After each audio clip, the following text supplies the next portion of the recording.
अस्सलामुअलैकुम रहमतुल्लाहि व बरकातुहू। जमशेद भाई खालिद महमूद अत्तारी भेरा से अर्ज़ कर रहा हूँ।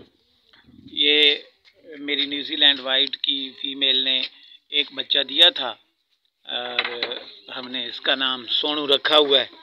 ये सोनू बिल्कुल ठीक ठाक है, सेहतमंद है, एक्टिव है और ये देखें खेल रहा है। ये 16 दिन का हो गया है और ये इसकी फीमेल है, ये इसकी माँ है जिसने ये बच्चा दिया था।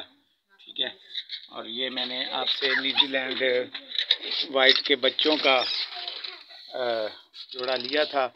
ये बच्चा इसमें सोया हुआ है, नर है, और ये इसके साथ फीमेल आपने दी थी।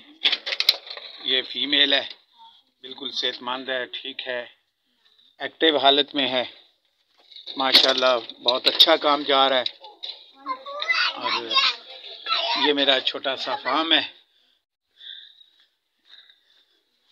ये है, ये मैंने सारा इसी के लिए बनाया है। ठीक है, यहाँ तक ये फिर आगे इसके इस तरह पिंजरे बना के लगाऊंगा। और ये मेल है, इसके अंदर बैठा हुआ है।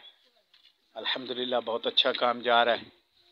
जो लोग अभी तक सोच रहे हैं कि खरगोश का काम करें या ना करें, वो बग़ैर किसी परेशानी के जल्द अज जल्द जिमी रैबिट फार्मिंग कंपनी से अपना एग्रीमेंट करें। ये पाकिस्तान की रजिस्टर्ड कंपनी है, इसके साथ एग्रीमेंट करके आपको कभी नुकसान नहीं होगा। इंशाल्लाह बाएतमाद इदारा है और इससे बहुत सारे लोग फ़ायदा उठा रहे हैं और बहुत सारे लोगों के चूल्हे चलना शुरू हो गए हैं। अस्सलामु अलैकुम रहमतुल्लाहि व बरकातुहू।